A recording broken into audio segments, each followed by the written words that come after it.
Well, hello there, friends, and welcome to Virtual Strangers 86.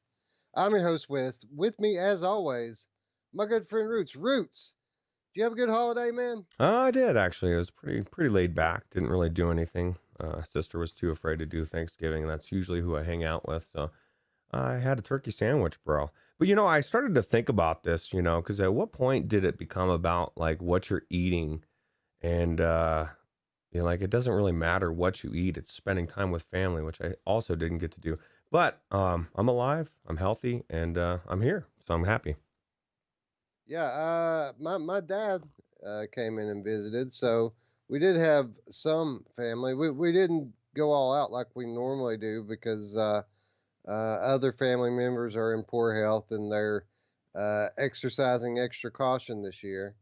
But it was a great time. I really enjoyed it. It seemed a lot less hectic because we didn't have to run around and visit this one and that one, and we could just kind of stay home and chill out and play VR. Yeah, sometimes you just need to stay home and chill out.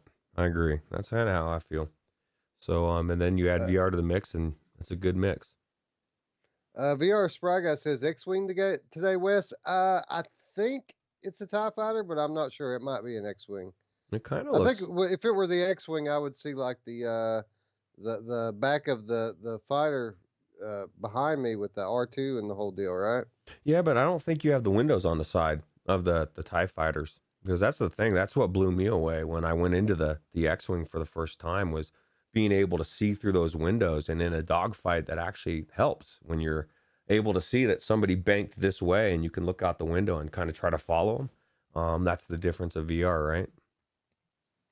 Yeah, exactly. And we're going to talk about Squadrons. I think I'm about to hop back into it, Roots. I'm feeling like it's time.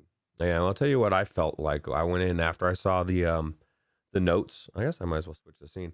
After I saw the notes for Squadrons, I thought the same thing, man. I need to go back in there. And you know what I realized, Wes? I realized I suck at the HOTAS, man. My first hurrah was like awe, but man, it's difficult to line shit up, man. I'm sure like overGs would be like, Roots, come on, man. But for me, it's a whole different skill level of flying, and it's really fun. But man, it is difficult because I did plug the HOTAS in, and I found out, Wes, that the my fears of how difficult plugging in the HOTAS were completely not founded. Man, I plugged it in and it worked, bro. Like it was easy. So So friction free until you got it plugged in, and then another level. yeah, well, and I got to thinking about a couple things, Wes. One, I keep going back all over the place. Do I need the HOTAS? I enjoy it, but do I need it? And then two, I thought about you, and I thought about you playing this game and the simplicity of using the controller you've used your entire life, and how amazing that must feel. So I'm going to go back in and I'm going to try to play a little bit with the controller as well and see if I actually enjoy it a little bit more. I don't think I will, but I got to figure these things out, Wes, because things are changing quickly, and especially in Roots' mind, things are flip flopping all over the place. So I got to figure out where I stand on the HOTAS and solidify my decision, because I guarantee I could sell this $80 HOTAS for 120, and then maybe I could get another one down the road. I could warthog it up with overGs. I don't know. See, that's I think you should do it just based on what you just said alone. You can power up, level up by making profit, and I'm always about doing that. Yeah, absolutely, for sure. But I haven't tried playing this title on the PC yet. I've only played it on PlayStation. Does it support motion controls, or is it just gamepad or HOTAS? I believe it's gamepad, if I'm not mistaken. But and that's kind of the thing, is I would like to use even just using the touch controllers as an emulated gamepad. I don't know why that's not standard. I don't know why in 2020 you have to plug an Xbox controller into your controller ever. Like if you bring those two controllers in, it's a gamepad controller, and it's able to be emulated. And I've played many games. Some people, there's a disconnect when they separate their hands. They suddenly forget how to use a gamepad, but my mind still works. It's like, oh shit, this is the same shit except for my hands are separate. There's really no difference in my opinion. So Yeah, yeah. Well, you know, what you're saying there about the HOTUS and the friction, it's real for sure. I was going through some of the patch notes, and for those of you who don't know, Update 3.0 released this past week, which adds a new multiplayer map, but it also includes a host of tweaks, some of them specifically for VR. And one of the things I read, Roots, is that Update 3.0 adds support for devices with up to 128 buttons. And I read that and Jesus. I just thought to myself, who in the hell needs 128 buttons for any game, especially this one? I guess if you're doing Flight Simulator and you literally are one of those people that is flipping on every single switch, I don't know. My thing is that that was the biggest friction I had, Wes, because it's been so long since I've used the HOTUS, at least a few months. When I started back at the beginning, I just said, fuck it, I'm just going to start the game over because I don't remember much about it. I want to see if the skybox makes a difference. Everybody was freaking out about it in the Discord. Really didn't matter to me. It did look a little bit sharper. But I don't know. It just overall, it felt the same, I guess. I don't know. I forgot what I was going to say. Where was I going with that, Wes? It went right out my head. You were talking about I don't know where you were going. I know where you ended up was on the skybox, and developer EA Motive has increased the resolution, of course, of those skyboxes, which says here should hopefully offer a noticeable difference to the game's visuals. And there's also an option on PC to adjust the VR resolution scaling. Um, Quote, players using high resolution headsets such as the Valve Index, should be able to enjoy higher frame rates without requiring the most powerful GPUs.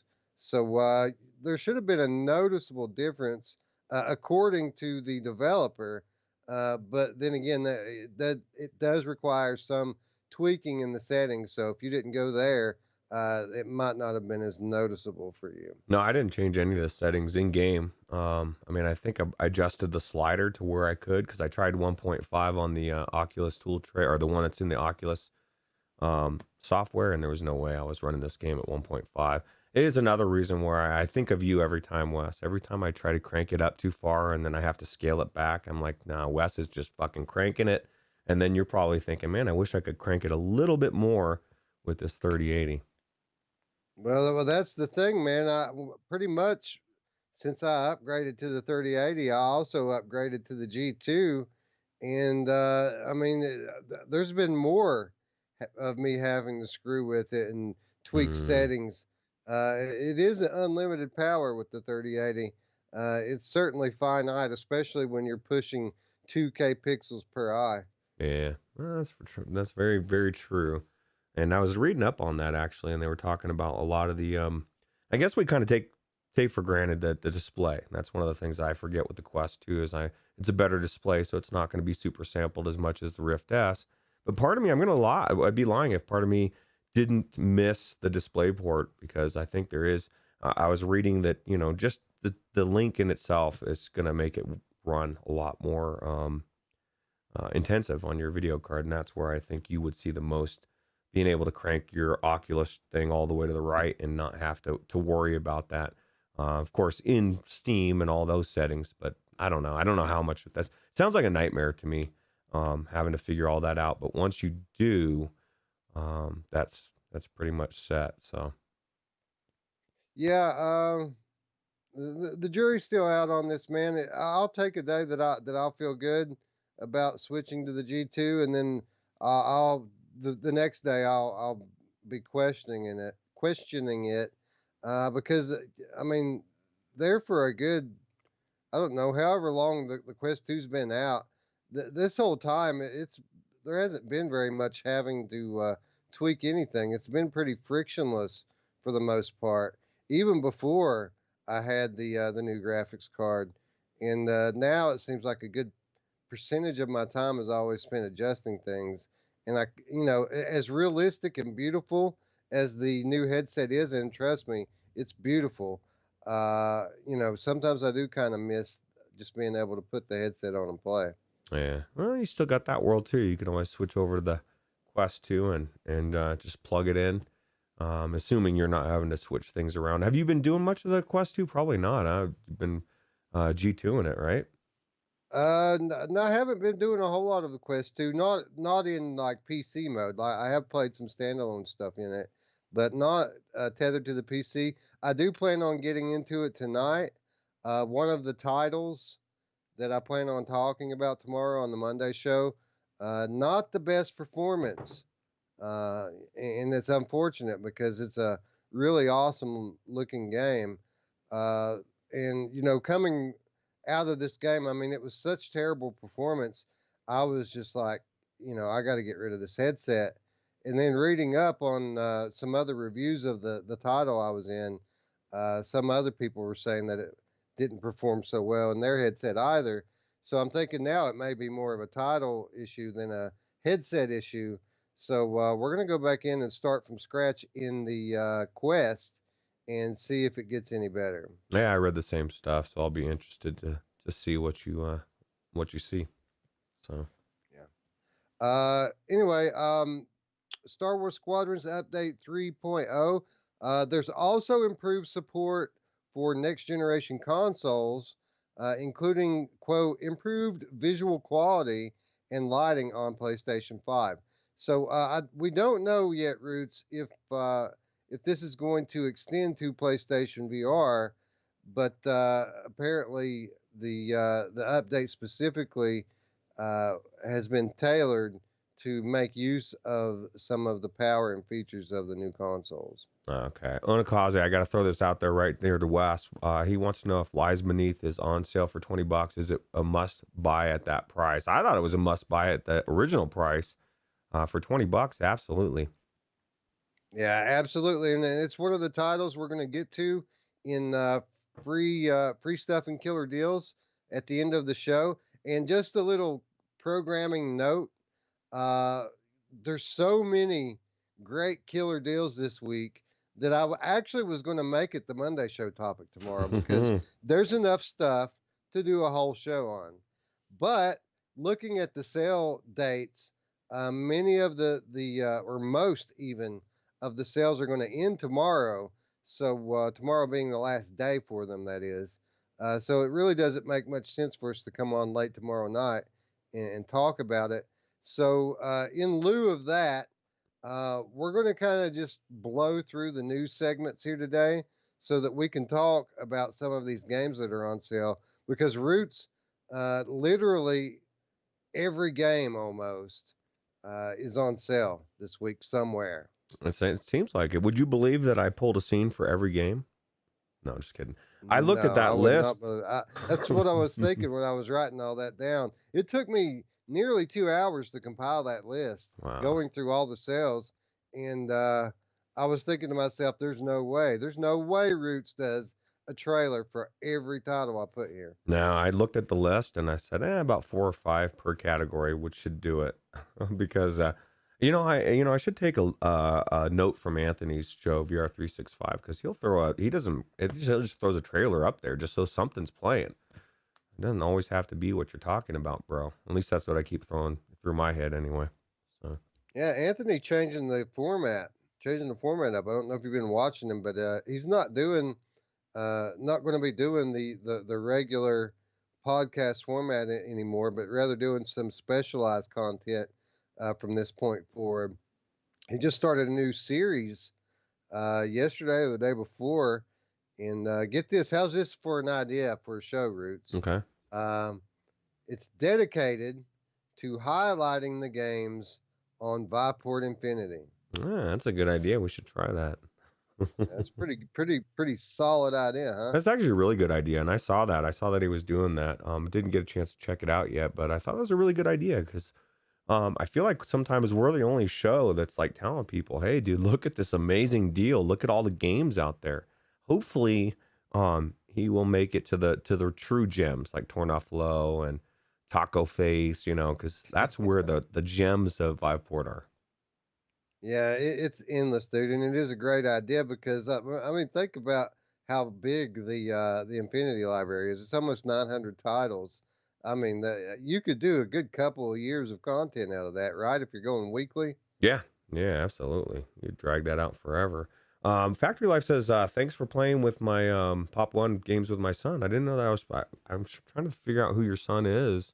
I played a lot of with some kids the other day, and that actually was really good, Wes. You know, I think people forget how to deal with people that aren't the same as you, and the best way to do that is to deal with kids. And it brought my inner father back out, so I like it.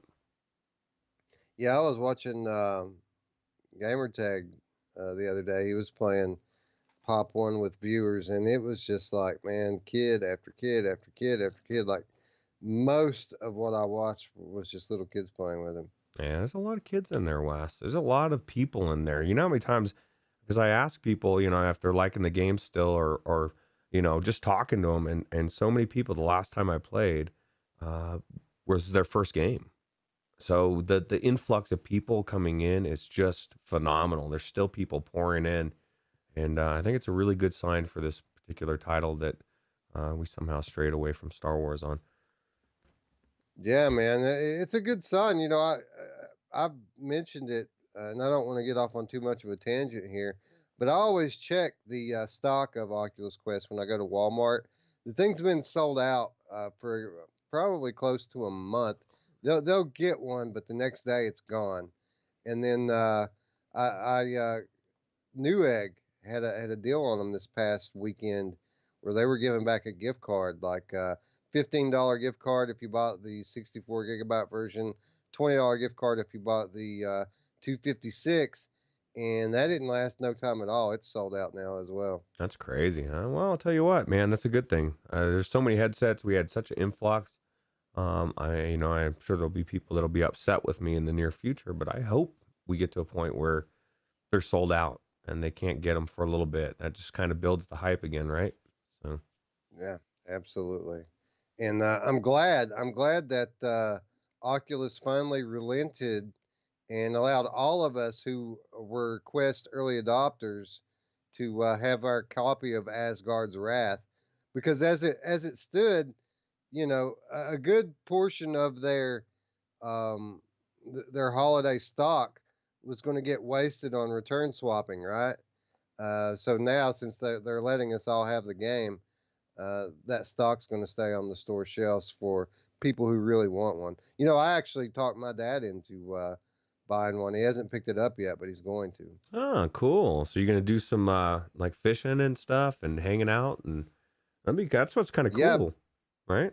yeah, but that's not how I sold him.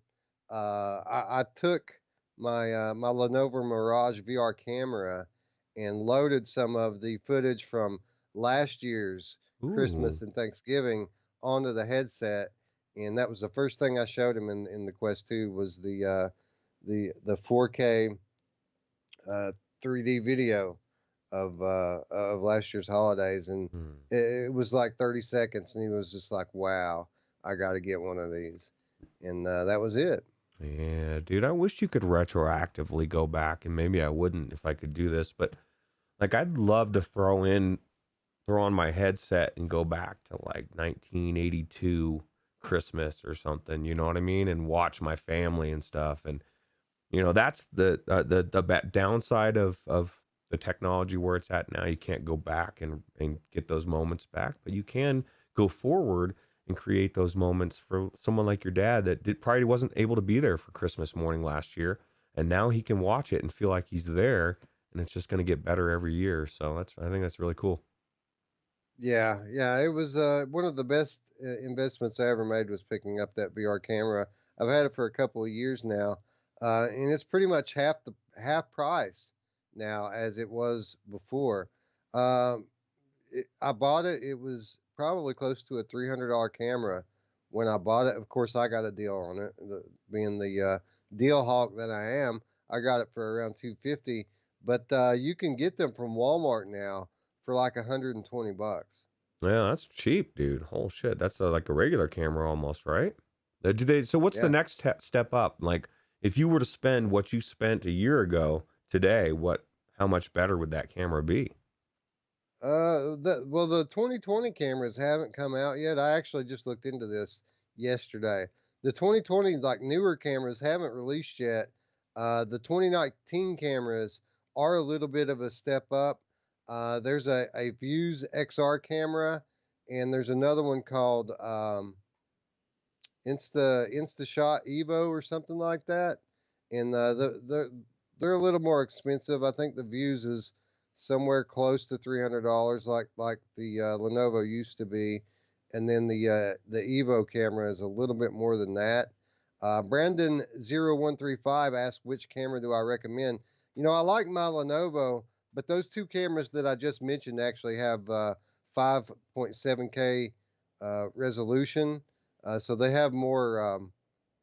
They have a better. They take a better picture, and the Evo that I was mentioning, the more expensive of the two, it has an 18 megapixel sensor and all sorts of features, including image stabilization, which is actually very important when you're doing VR video. So if I had to recommend one, and if you had the money to afford it, that's the one I would recommend. Not having used it, but if you can only afford $120, you know, I absolutely recommend the Lenovo Mirage camera. They've got it on Amazon as well. Oh, that's a good deal. Well, I'll definitely have to check them out for sure.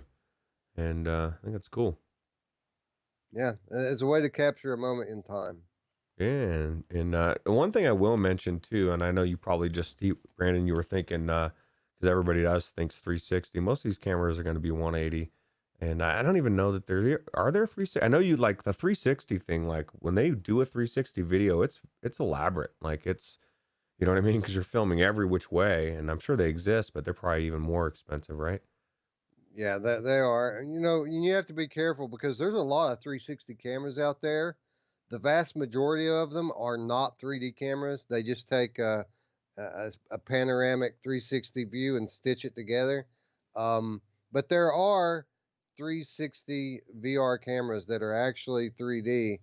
And Views, the company I just mentioned, that actually has one that has 8 lenses on it. So Ooh, two on each side, and it's like a square thing that you kind of put on oh, a tripod, and it actually does pretty well. I'm thinking it's around $600, $700, something like that. that's half a yaw, bro.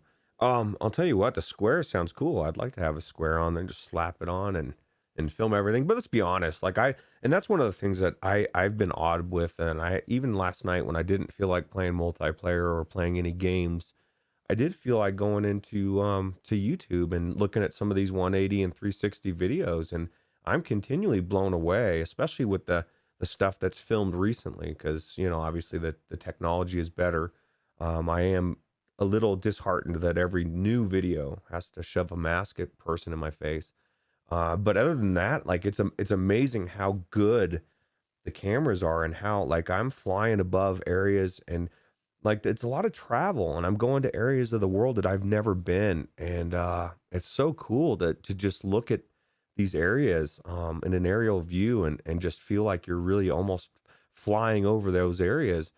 And I put myself back in that new person just going into YouTube for the first time and how blown away they must be, because that's part of something that my boss was asking me the other day as a non-gamer. What would this do for me? Because I was telling him about it, and that's something that everybody consumes YouTube or some kind of content, even Netflix or whatever. Somebody was telling me you can somehow pull up Twitch into a 180 view. I don't know how, but so I don't know. It's cool. It's a cool time to be alive.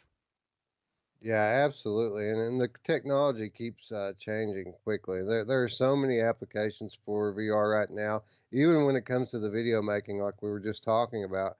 When I got into it, when I first got my camera, there were no video editors for it. So, like, y- you know, what you see is what you get, right? You shoot it, and there's your video.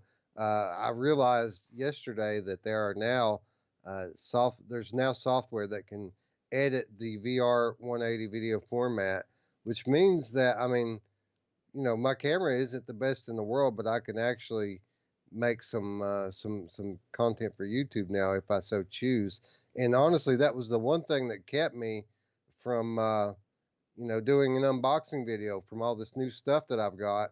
I was going to do some 3D unboxings, but I thought to myself, if I can't edit it, it's going to suck anyway. So I didn't Mm. I didn't do it. Now, come to find out, you actually can edit it now if you have the right software. Ah, cool. Well, that's a good thing to know now for future unboxings, right? So, Yeah, absolutely. So anyway, let's get moving on this news here. I want to, I guess we should probably take a moment here and say hello to everyone in chat. We kind of hit the ground running because we got started a little bit late. My apologies for that. My Skype had complete amnesia. Something happened and it couldn't remember who it was, and I had to. I don't know, Roots. I signed in with my username and my password, but it didn't have any of my contacts. It didn't have any of my settings. It didn't show you that I was even online. And literally, I had to start a call, like a group call, and send you an invitation link to even get on the air. So, my apologies to everyone that had to wait there at the beginning. I'd like to go ahead and say hello, Scion, Diz, the Game Cat, and new subscriber, I think. Thanks for showing up, buddy. Brandon0135, Alakazam, Meow Mix. Let's see who else is around here. Factory Life, of course. DLG27, Onakazi, Void Citizen, and Technoglitch666. Mepper. Hello, friends. Thanks for showing up, you all. We really, really appreciate it. yeah, absolutely. Meow Mix wants to know if Into the Radius is a good buy for $21. And I don't know. What do you think about that, Scion? What's your thoughts on $21 for your baby? It's one of Scion VR's favorite games. It's a good game for $21. Absolutely. If it's something that you're interested in, it's definitely not an easy game. Scion will tell you that right off the bat. Yeah, Scion will. I mean, we could sit here and debate whether or not it's worth the price or not, but Scion will fight you to the death if you even try it. So I'm just going to go ahead and, in the interest of not getting stabbed in the face, Mm-hmm. I'm going to go ahead and recommend it. Yeah, we don't want to get stabbed in the face for sure. Looks like PD and Traveling Man 3775 also in the house. Thanks for coming, guys. We appreciate it. Yeah, for sure. Anyway, let's blow through some of this news so we can get to some of these sales routes because it's insanity. I don't know if I've ever seen such a sale as what's going on right now. But let's talk about, we've been talking about Oculus Quest 2, and let's talk for a moment about one of the very best games. I think we can agree that In Death Unchained has been one of the very best games on Oculus Quest 2 as a standalone title. In my opinion, and I don't think I ever really nailed you down on this or not. In my opinion, this title, as it stands, is better and more preferable to the PC version or the PlayStation version. Well, I'll just put an exclamation mark on that statement and say I uninstalled the PC version last night. I was like, where can I get some space? Oh, In Death. I'm not going to play that version again. Because basically what In Death PC has became for me is virtual desktop tester. Like, okay, bow and arrow, you're moving around, is everything running smooth? But anytime I want to go play it, I'm going to go into this version because it actually feels more like a game. I would compare it to like you've got Stride and then you've got Stride Plus, and one is an actual game and one is you're just running on the rooftops. I want the fucking game, and I think Unchained is that, and I agree. I think Super Bright did an amazing job making this game their own and very distinct. Like it says, 3 distinct worlds. Well, I'll say this is a distinct version versus the PC version. Yeah, absolutely. I couldn't agree more. And I got to say that based on the strength of this game, super bright up for Developer of the Year, in my opinion. Yeah, absolutely. Because they're now still adding stuff, dude. Like they got the game, it's perfect, and now they're still tweaking it. And it gives me a lot of respect for developers that don't abandon their game the minute they release it, and there's so many out there that do that. It's just like, hey, here's our game, and we're now working on the next big thing. And don't get me wrong, we want them I want the next big thing from Super Bright, but I want the actual game I do own to be finished. And a lot of games I feel like in VR we've run into a conundrum, and it'll change over time, but a lot of these games come out and they're good, but they never get finished. Not in the way that we would hope or that the developers initially expected. And I think it's a shame. Yeah, well, this certainly not one of those titles. It's received great support ever since launch. Surprising, actually, how well this title has been supported. After a successful launch back in July for In Death Unchained on Oculus Quest, developer Superbright teased work on a new gameplay mode. This past week, they officially announced the Siege of Heaven DLC, which is slated to launch on December 8th. It's a wave mode which can be played alternatively to the game's main loop, helping to open up In Death Unchained to more casual players who might find the standard campaign a little intense. An easy mode lets newbies play at their own pace and get a feel for the mechanics, but the difficulty scales up for veterans who are looking for a bit more of a challenge. Plus, there are new features like leaderboards, challenges, and new achievements to aim for, Roots. So here we have this DLC that we've known about for some time now that they were going to be adding a new game mode in. It's kind of a wave shooter mode where you take high ground and defend for as long as you can, and apparently um, uh, the range of difficulty is fairly wide here. It's something that newbies can pick up fairly easily, but then again, it's something that can also be quite intense and difficult if you want it to be. Yeah, sounds like more content to me. And then maybe I'm not that good, like you said, at the story mode, and I get my ass kicked. So I go to this mode for a while to practice, and then I can go back into story mode and I can kick some butt and take names. So Yeah, well, if you're like me playing this game, it's just completely addictive and it's hard to put down. This just sounds like another reason for me to get hooked on it for like another week. yeah, yeah, absolutely. And it's a good thing for, like 'cause sometimes maybe if you want to show somebody the game, you don't want to put them into the story mode. You just put them in that other mode and, the horde mode. And everybody knows when things are coming at them, you kill them. And then after they get acclimated, you throw them into the story. So I think the options are good. Absolutely. So, Yeah, I think that was the sentiment here, the kind of the idea behind it. But why don't we get it from the horse's mouth, Roots? What time is it? I think it's quote time. It's kind of time for Roots to get a quote time sound. If you have a good sound bite that you think would be a good uh, quote time, send it to me. I want to add something. Something needs to happen, Wes. Yeah, I agree with that one. Maybe we need to put our minds together and come up with something funny. I Yeah, think we can do it. I think so too. Anyway, quote time here. This is Super Bright CEO Wojtek Podgorski, and I hope I pronounced that right, sir. If I didn't, I very much apologize.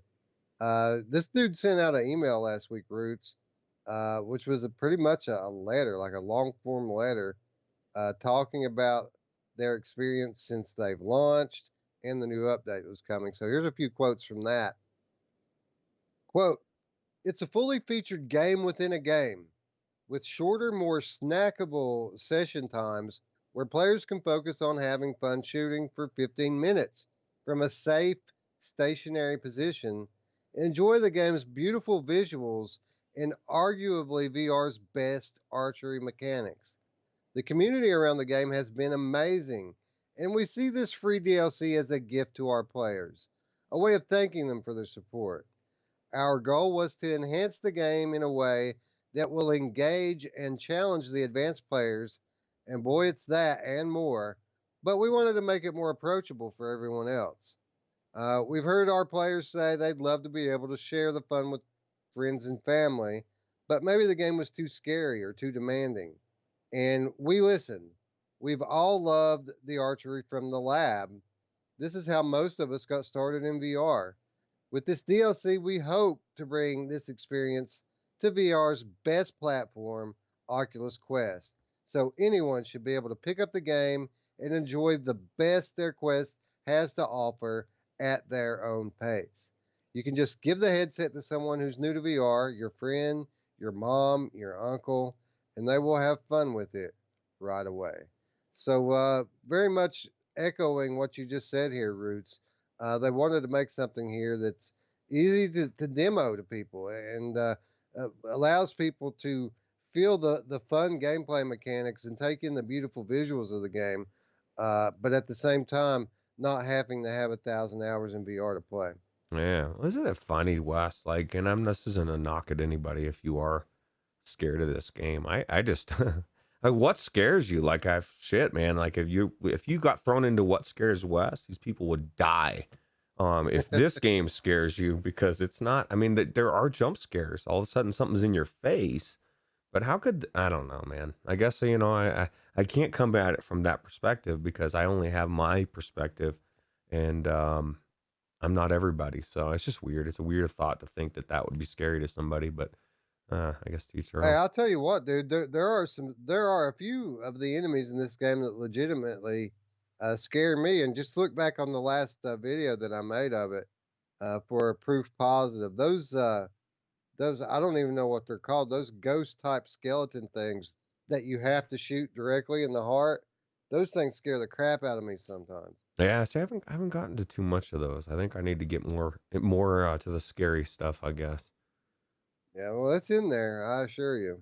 Okay. Oh, well, that's good. It's good that they're Uh, thinking about other people, thinking of grandma, So, but a lot of the emphasis too, in some of the things I read in this letter that he sent out last week.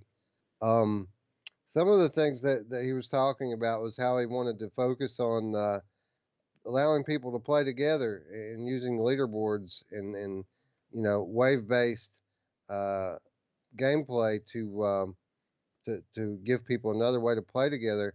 And my answer to that would be this: if this is really a stationary King of the Hill scenario with waves of enemies coming at you, I don't see any reason, Roots, why the two of us couldn't be standing on top of that mountain defending it together. yeah, so that's got to be the next super bright surprise, right? Co-op. Well, I'm going to certainly, I'm sure I've already suggested it, but I'm going to suggest it again, Roots, because I mean, you put co op in this game. Imagine if there were co op available for all modes. You can do the campaign as a co op thing with a special co op leaderboard, or you could do the wave based deal as a co op thing. This automatically becomes one of the top best games in all of VR, doesn't it? Yeah, yeah, I could totally see going through the whole campaign would be badass. I'm big on somebody helping me finish the game, and that would ensure that I get further. That's for sure because some of these things are it's difficult, man. And my biggest thing for this, Wes, is it's nonstop.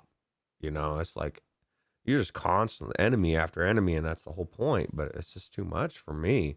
I get to a point where I'm like, fuck, man, I need somebody else to be shooting some stuff as well, helping me mow these suckers down and moving on to the campaign. Yeah, it's a lot, especially when you're talking about archery. And I don't use the crossbow, not in this Quest version. And it's kind of weird because in the on the PC version, that's all I used was the crossbow. I kind of feel like it's cheating now. Yeah, I don't even know that it would be that much fun.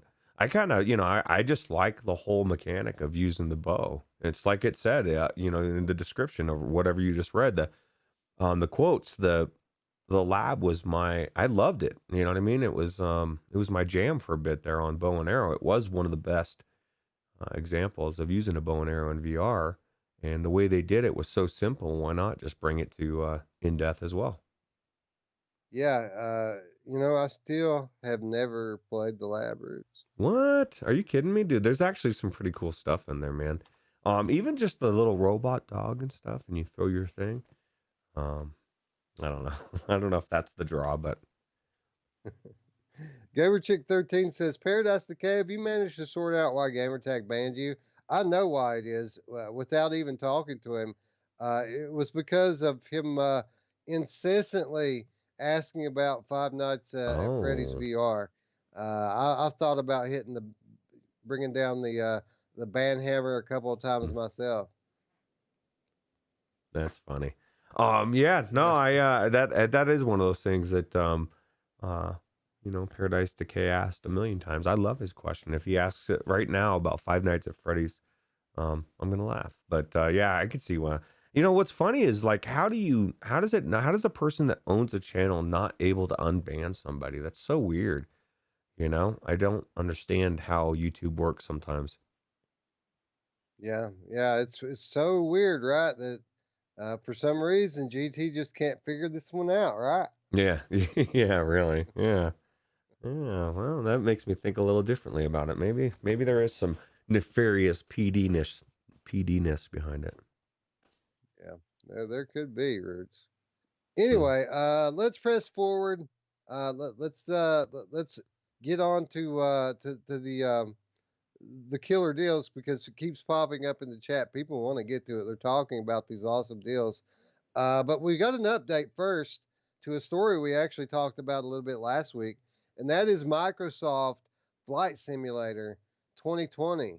And as we reported last week, the VR beta has begun, which I thought, from the rudimentary implementation of the VR functionality, I assumed that it was going to be quite some time before we ever saw the final polished version of the VR mode. But not so, Roots. According to a recent developer Q&A, Microsoft Flight Simulator for PC will launch with full Steam VR headset support sometime in December. Asobo executive producer Marshall Bossard confirmed that all users will be able to play the game using Steam VR headsets and not just the new HP Reverb G2 and other WMR headsets. The ongoing private beta for Flight Simulator's VR support did already do a phase testing approach that started with just some WMR headsets, so there was at least some timed exclusivity for that platform, but not exactly the type we were expecting.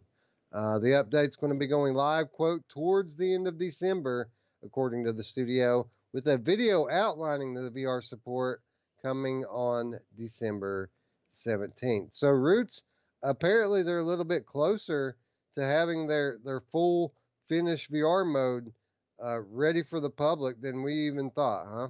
Yeah, well, it's crazy, especially since you had to go into the registry to use the beta. I, like you, also thought that it was a ways away, wasn't already here. It makes me wonder how good it's gonna run. Like, is it gonna run with my link cable? Am I gonna think I am not running this in VR? There's so many unknowns when it comes to this because it's so taxing on your system, right?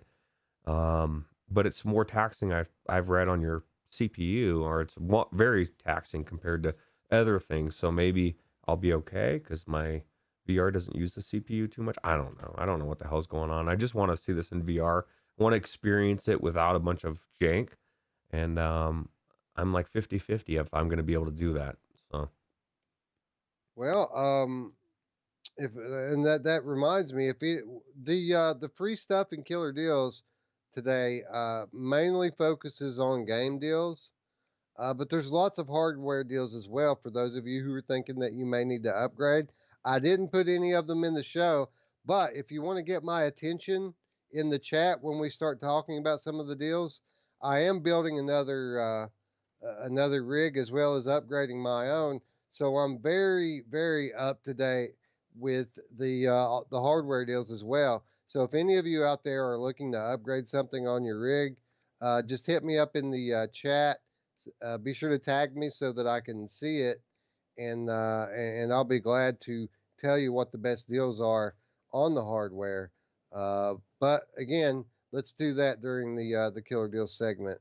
I'll throw a reminder out at the top, and certainly any of you who are watching this after the fact can hit me up in the Discord at any time of day, and I can throw you links. Instead of just telling you where to go, I can literally throw you links to the deals, and there's quite a bit of them, Roots, quite a few. oh, sounds good. Yeah, there's definitely a lot. Oh, something my oh man, my camera just locked up for a second. Okay, so yeah, there's definitely a lot of deals and a lot of good hardware. Not only hardware but software, and I can't wait to talk about it. Yeah, absolutely, and yeah, what you're saying is absolutely true about this game. Somebody was it driven by Roots who was saying, or was it Overgeez? I can't remember. Somebody was saying that this game actually ran very well on the rig, but they just upgraded to one of the new high core count CPUs. Well, I know Overgy's just upgraded his CPU, and so it was probably him, but I don't know for sure. Yeah. So I'm not sure how necessary it is, but it's becoming a more and more common thing when you see games like this. You've seen games like the Gnomes and Goblins game. Uh, games are becoming more core intensive, and a lot of us are running on 4 and 6 core processors, and they're still, they're still sustainable for the time being, but man, you could certainly see the line moving in real time, right?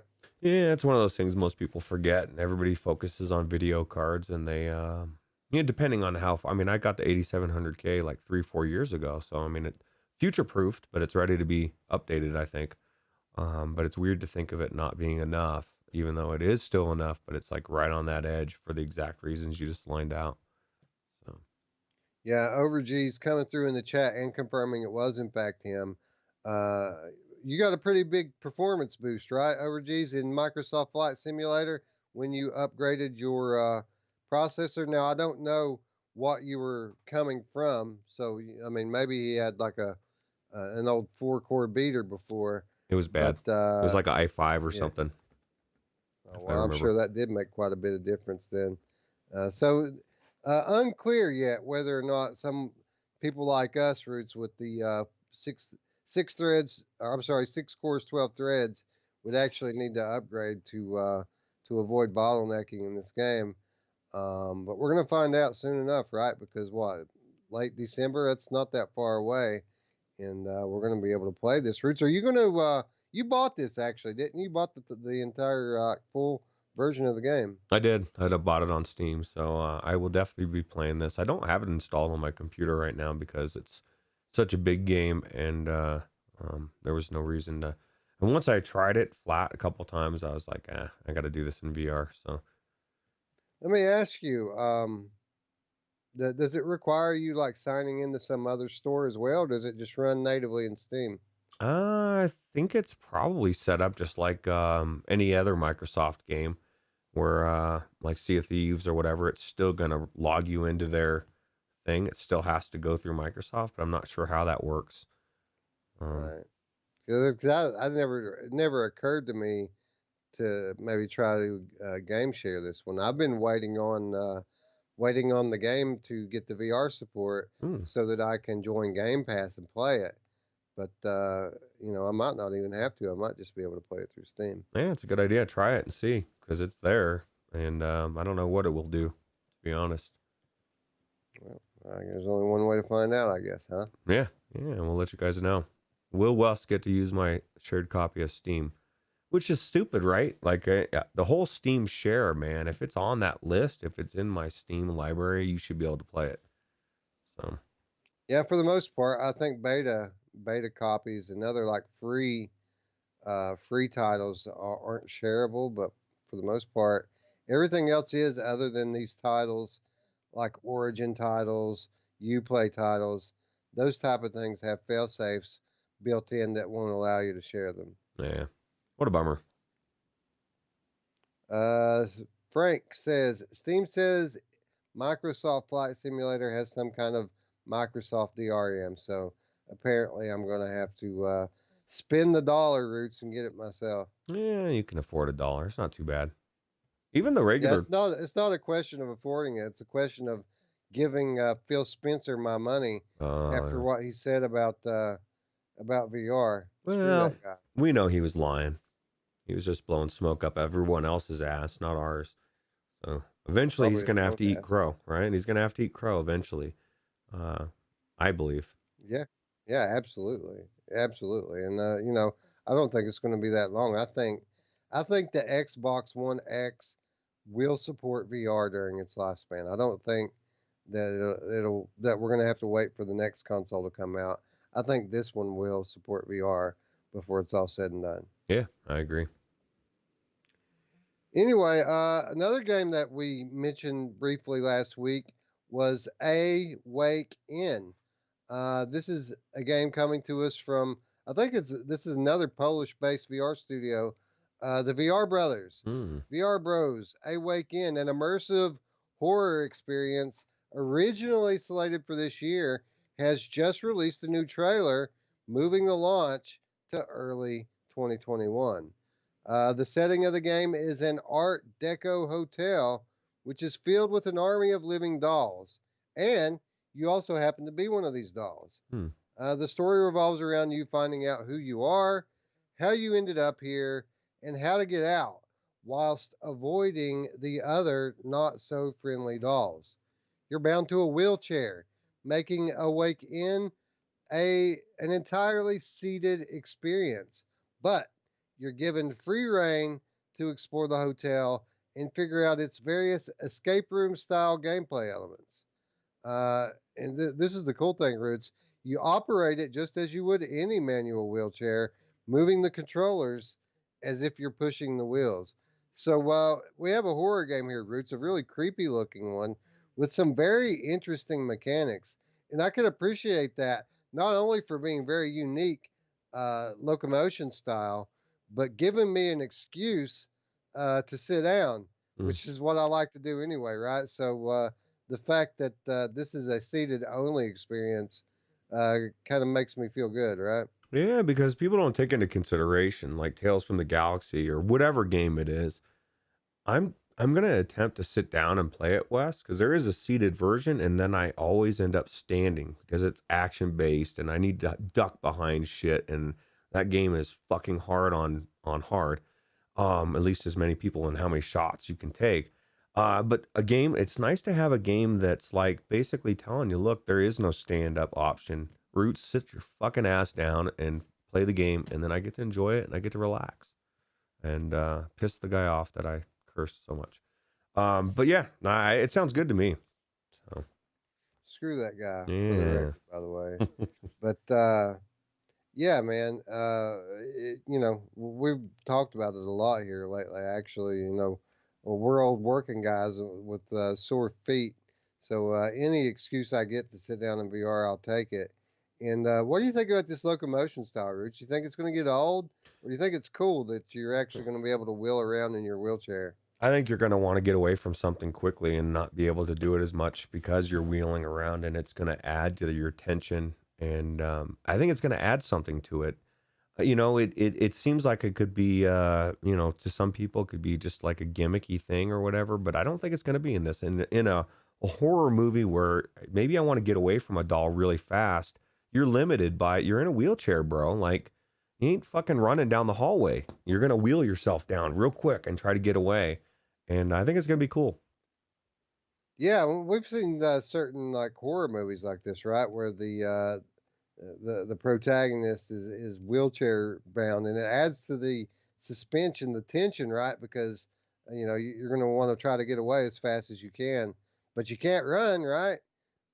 So yeah, I can absolutely see that adding into the tension of the gameplay for Yeah. sure. It just looks cool. It looks like it's going to have some history maybe to it. I don't know. I like the way that film, like when it was showing the film up there and with the circuit boards for the telephone, and it just looks authentic. It just looks like I feel like I'm going to really enjoy the cutscenes as well.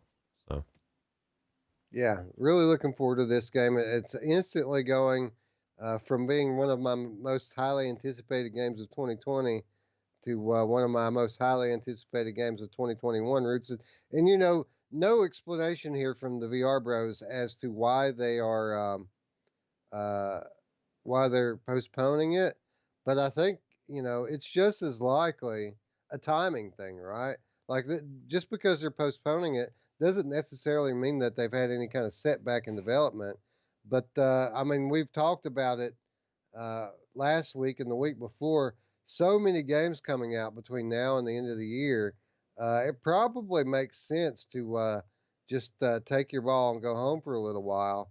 Let people play through the all the other new games that are getting ready to release, and then at the end of January, early February, release your game. Then you can actually have a quite a successful launch during that time frame, and I'm sure Gamer Chick 13 would attest to that. yeah, absolutely, Timing is everything. And if you release your game right now with uh, Medal of Honor and all these other big titles, I don't care how different your game is or how good it is, it can get lost in the shuffle pretty easy. It's kind of like those television. It's not so much anymore, but those television shows that were smart enough to like debut in the slow season. You have the season where all the new shows are coming out, and then you have that one show that drops right in the middle where there's nothing on. And you're like, oh fuck, man, I'm watching that because there's nothing on. You just give yourself a better chance of people even picking your game up because a lot of people are going to be spending money on Medal of Honor, and it may not even be content it's just your wallet might be, Christmas and everything on top of everything else. I think giving people the chance to have money is a good thing. So. Yeah, yeah, I like it. If that's why they're postponing the game, I like it. There are games coming out this week that I wish would take a page out of this book because you don't only have the big titles that are coming out right now to compete with.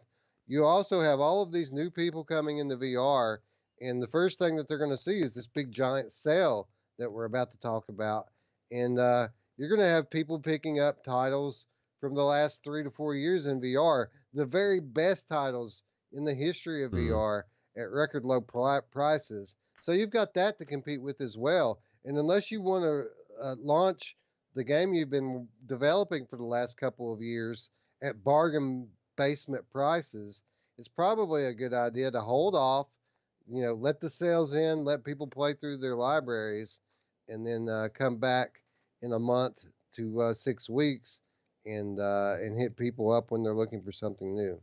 Well, I agree. And DLG27 says PD should do his premiere from a wheelchair. And I agree. I want to see it. PD, let's do it. I'm sorry, PD. Okay, yeah, that PD likes to do those videos, right? That kind of live out the experience that he's having in the game, like he did the Blair Witch from the woods. Yeah, I mean, he absolutely could do a wake in from a wheelchair. Yeah, he could even go into some hotel and without people wanting him there. And no, I'm just kidding. That would be interesting. I want to see it. Let's see here. Void Citizen. I'm getting in halfway on a conversation here between Gamertag and Void Citizen. I think they're talking about Hinge. This is one of the titles that I'm going to be talking about tomorrow on the Monday show. And it's a tale of two games. I mean, there's a lot to say about it. It really hits both ends of the extreme, and it's interesting. And tune in tomorrow for that. Yeah. Anyway, moving on, Crunch Element. This is a title that we've had our eye on for quite some time now. I think a title that launched as a Kickstarter backed title, finally getting ready to see release into Steam Early Access. The title is now known as Crunch Element VR Infiltration, and it's coming to Steam Early Access on December 19th. So just what we were talking about, Roots. All of these titles all of a sudden want to they want to have their game released this year, and they're shoehorning them all in here big time. This is a VR action indie title where you will be blasting through destructible compounds and slaying cyborgs while taking cover to dodge flying chunks of wall debris, lead, and lasers in between. You'll find yourself breaking into buildings by creating breaches using various explosive devices such as grenades or wall charges. Once inside, you can approach adversaries through various means. You can use stealth and make use of silent weapons to take them down like an assassin. Or you can go in guns ablazing with a shotgun and a wall charge. So Roots finally Crunch Element coming to Steam, and this is one of those titles that you'll get you'll get an update, a little bit of footage, and then it'll go away for a while. Then it'll come back with another update. But every time they seem to update us on this game, it seems to have made a pretty significant leap in progress since the last one.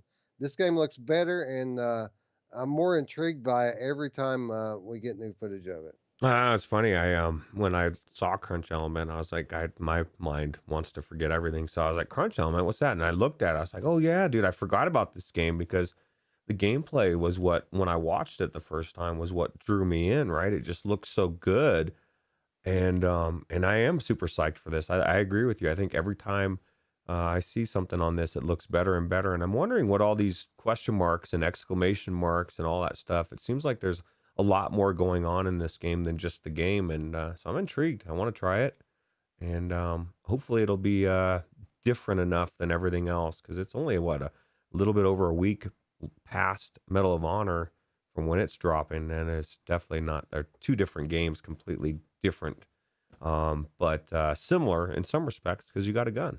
So I don't know. Yeah. It takes some elements from different games, certainly. But I don't know if we've ever had a game that, or at least a good game that uses these kind of infiltration tactics where you're blowing holes in walls and taking enemies by surprise.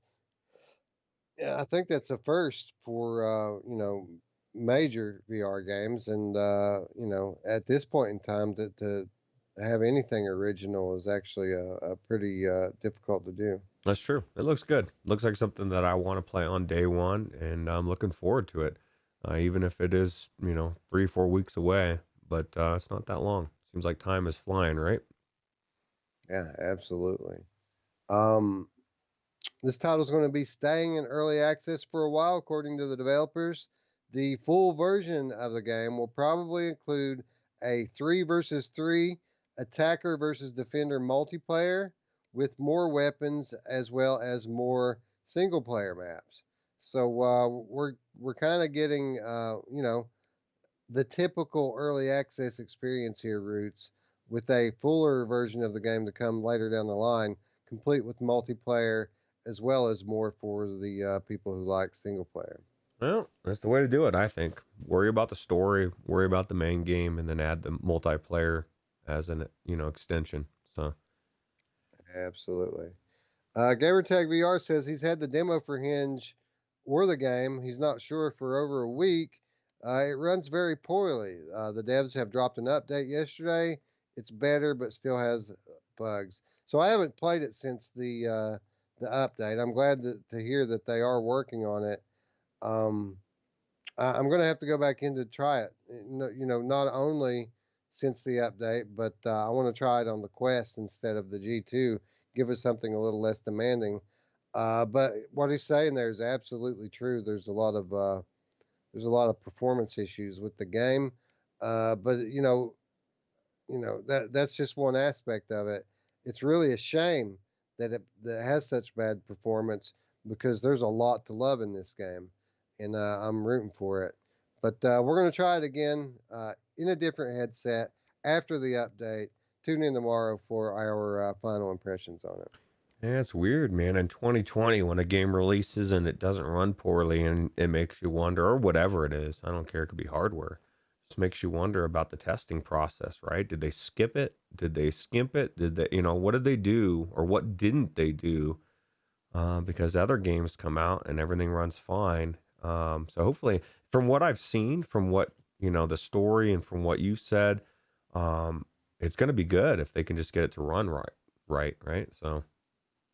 Yeah, I don't want to. I don't want to get into doing a whole segment on it. This is an interesting case, Roots, because it's such a tale of different extremes. The performance on it is quite bad. Uh, but with that said, this the concept for a game um, is exactly what I've been waiting for. This is exactly what I hoped it would be from that perspective. It's the type of game that I want. That there aren't any of these games in VR. This is what I really wanted, and it runs terribly. That said, it might be one of the most beautiful looking games I've seen in VR. Mm. Like it's absolutely stunning. So yeah, unfortunate that it runs so badly. Hopefully, it continues to improve because if it can, it's going to end up being one of my favorites. But as of right now, it doesn't seem like it should have been released. Yeah. So, well, I guess hopefully everything works out, and because I want to try it, I want to check it out and see how good it is.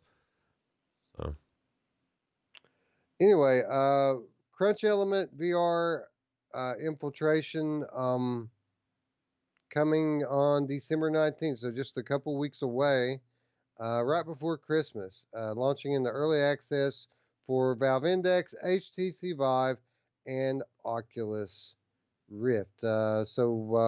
Hoping to pick this one up. You think we're going to get time to try this one this year, Roots? Or, I mean, there's so much stuff coming out, man.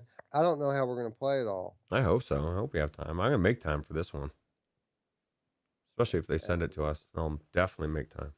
So, Yeah, for sure, for sure. Yeah, the ones that we don't have to pay for pushed. get moved up the queue, right? Yeah. They just have to. I mean, it's just because we have access. So, Exactly. We have an obligation, yep. and with great power comes great responsibility. Roots. Yeah, that's what Uncle. What's his name again? Pete? No, it's not Pete. I forget my Henry. Spider-Man. My Spider-Man trivia. Yeah, Spider-Man's not even Peter Parker anymore. Did you know that? No, and it doesn't surprise me. What is it? What's a female version of Peter Parker? No, it's not Oh, female. It's okay. Miles Morales, man. Oh, You haven't seen all of the commercials? I don't watch TV. I don't watch commercials. I don't. I mean, literally, I don't even watch any shows anymore. So all of that. When I'm forced to watch a commercial, Wes, I'm like, what is this? Like, I'm just so far removed. Yeah, It's a good yeah. world. Well, my kids are loving the Miles Morales Spider-Man. Like my 9-year-old's already beat the game That's crazy, like in right? just a couple of weeks. That's how my nephew was when he got the last Spider-Man on the PlayStation 4. He had beat it within like a week or two. So I used to be that way. I just bounce around to too many things to ever finish anything anymore. Yeah, that's what I was thinking about yesterday. What if we never started the show and started doing YouTube content? Like on one hand, my game library would probably be about 10% of what it is, and there would be so many games that I have never played, so much great stuff I would have missed out on.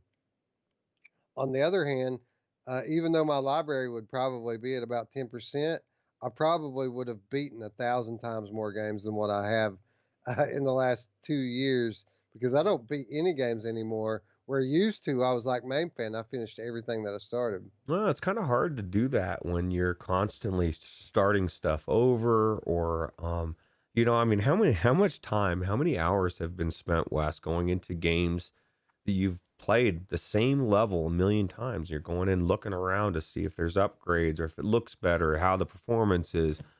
And like I can't even tell you. There's just a lot of time spent on that kind of stuff, and so all of that time takes time away from finishing games. So that is a conundrum. You get to try a lot of things, you don't get to finish as much. I think One day, Roots. yeah, One day well, when we're old and gray, we're going to come back and put on our antiquated Oculus Quest 2, mm, and people are going to laugh at us because we're using controllers instead of our mind. But we're going to have all these games to go through, man. yeah, well, quite a backlog, right? So Exactly. Anyway, one more news item I want to touch on before we get to the free stuff and killer deals, or the reminders in general, I guess I should say. It's not just all about the sales.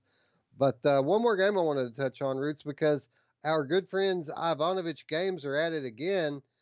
They have announced a brand new VR project that is launching soon on Steam. 1976 Back to Midway seeks to pay homage to the classic arcade dogfight vertical scrolling games through the use of virtual reality. The game is said to time travel players back in time to 1943 and have them discover a new level of immersion while retaining the original essence and fun. So, Roots, it seems like our good friends at Ivanovich Games are finally starting to find their niche.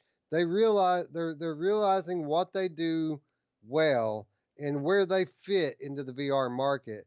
because now they're doing another game that's kind of patterned after Operation Warcade. Operation Warcade kind of threw us in to the old Operation Wolf arcade game. This game is going to throw us into 1942, 1943, those old top-down flying games that we used to play when we were younger.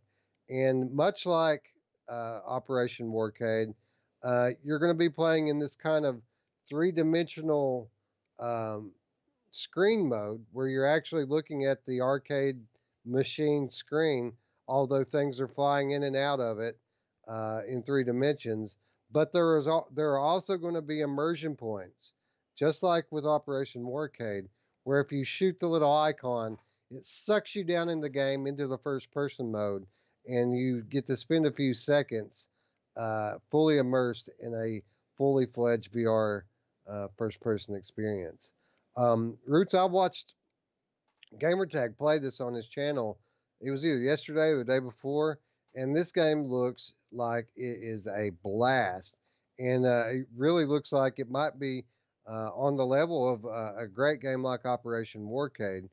And I'm hoping that Ivanovich kind of sticks to this genre now because nobody else is doing stuff like this, and they're doing it so well. Yeah, it's brilliant. It's nostalgia, right? And it's getting you back into games that I remember playing this game back in the day, and giving me a way to play this game old school, but then also mixing in the VR. And I think you're right. I think this is perfect for what they're doing. I loved Operation Warcade. I think this is going to be phenomenal. And I don't know, man. Anything that can elicit memories and feelings of when I was a kid, and bring it into VR into a full package like this, I just think is awesome. So Yeah, it's such a good choice of game style for this type of game because playing it as a top down 2D game way back when the enemies just kind of enter in from the sides and stuff, and you really can't tell where they're coming from. They're just coming from the edge of the screen. But playing it in VR, they're literally flying. I mean, you're standing in front of the arcade machine, right? And the enemy aircraft are flying like over your shoulder into the screen and attacking your plane. It's really awesome, and it looks so immersive. yeah, it looks amazing. Now let me ask you this, do you, and then maybe this has already been answered. Am I able to play this game with a HOTAS? Because it looks like that's entirely what you're using in the game anyway. And I've said, when your hand is matching what you're doing in the game, it does add that immersion. So I think it'd be pretty cool to use with a HOTAS. Yeah, watching GT play the game yesterday. Yeah, there's actually. I mean, I don't think it supports HOTAS at the moment. I mean, obviously they could do that at some point because they kind of take this same approach as I'm trying to think of who it was. Maybe Dash Dash or Touring Carts. Maybe it was Touring Carts, Mm. where you can play like gamepad style controls using the thumbsticks to steer, or you can play with motion controller style controls where you have a virtual flight stick in the game that you can grab with your VR hands using the regular motion controls. So you are kind of using a virtual throttle and stick, but I'm not so sure that it's going to support an actual HOTAS at launch. That'd be pretty cool, but even a virtual one's pretty cool. So that's cool. Yeah, GT said it was really hard to play that way, trying to grab something that's not really there. That's kind of the same way with Dash Dash, like you said, because you can grab the steering wheel the same way, and it feels cool, but at the same time, it's a little bit more difficult. So Yeah. Well, I got to imagine. I mean, if this game grabs me the way that Operation Warcade grabbed me, I'm going to be spending many hours in it, and it might get to the point where I actually start trying to perfect something like that to give myself more challenge. yeah, well, I'll tell you, it looks good. I can't wait to try it. And I guess it must not be that. You said it's did they give a release date? I mean, if they're testing Yeah. it. Yeah, Okay. yeah. We let's see. December 10th, Roots for Ooh, $15 wow. on Steam. Uh, Another one, Roots. Another one. Like I said, they're shoehorning the releases in to this next couple of weeks. And I mean, they just released the Pangman, what, like a month ago? Mm. Uh, Yeah. Ivanovich, busy. Yeah, that's a good price too. That's going to sell well. Yeah, I agree. I agree. We did get to learn a little bit about the story, and of course, it has some comedic element to it here. Um, it's set in a dystopian alternate reality of the year 1976.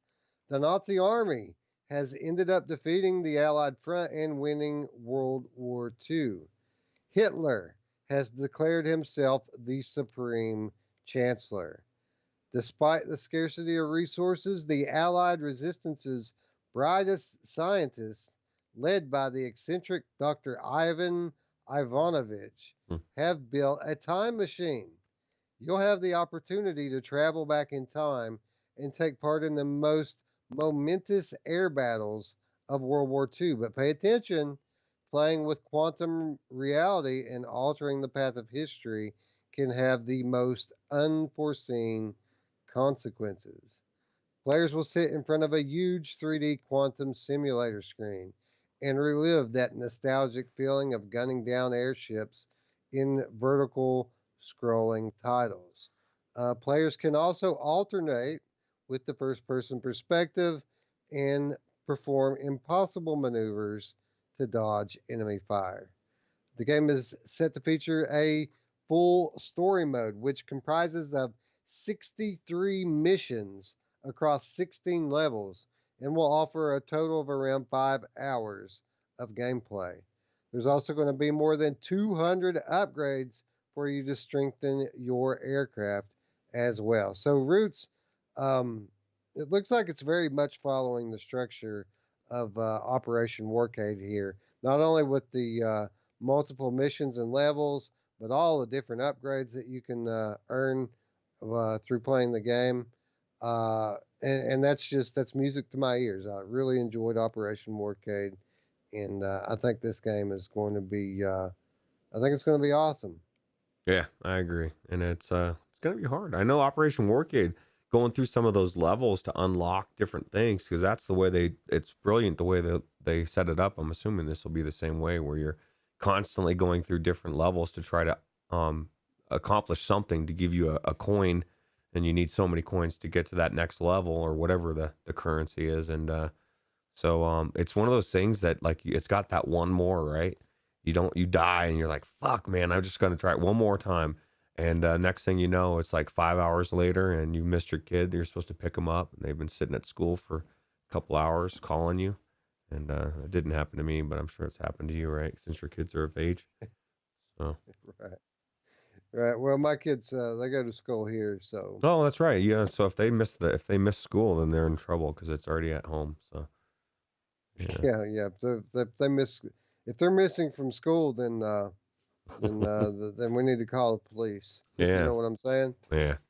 Yeah. That's true.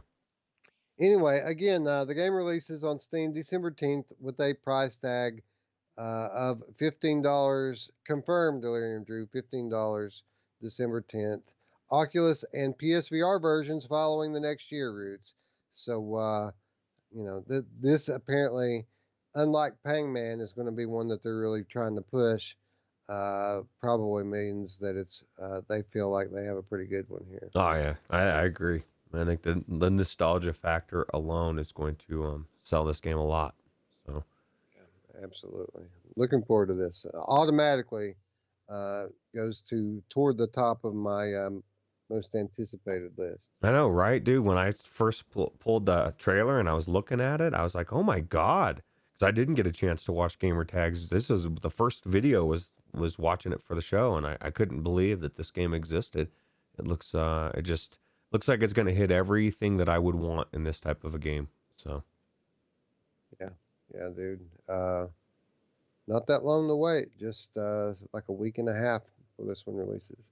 cool. Anyway, we did it, Roots. We made it through the news, and we have made it to our weekly reminders. As always, we're going to start off by just reminding you guys what is coming out this week.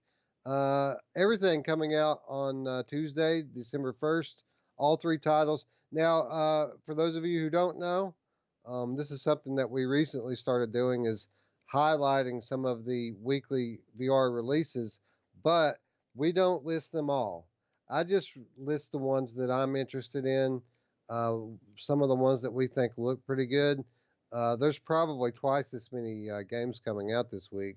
I just listed the ones that I feel like are notable. Yeah. So, first of all, we have Frostpoint VR Proving Grounds coming from In Exile Entertainment. Again, on December 1st. Roots, we've said a lot about this game in recent weeks. Coming from a quality developer in Exile Entertainment, um, I'm looking forward to trying this one out. I just don't know if this is a good time for this game to be launching. And there's just so much. 'Cause competition between this and Medal of Honor is going to be it's going to be difficult, but it's definitely got polish, and I'm going to hope that their game comes out and it does really well. Absolutely. Roots, I've seen it in our Discord a bunch of times. I've seen it on all of the VR news sites, but we have never talked about Project Wingman. I don't think because flight sims aren't quite my thing, and I almost left it off of this list as well. But for the first time, I actually stopped and looked at some of the footage of this game, and I don't think that this is a sim, Roots. I think that this is an arcade style flight game, something more akin to Ace Combat 7, only the full game is going to be playable in VR, from what I understand. Uh, Also dropping on December 1st. And this one's a bit intriguing to me, Roots. I think it looks pretty good. Yeah, this looks like a game that because there was such a huge demand for Ace Combat and it wasn't going to come the full game, these developers said we'll make our own game, and it does look really good. And I'll be interested to see how well it does, and I'd like to play it. So we'll see.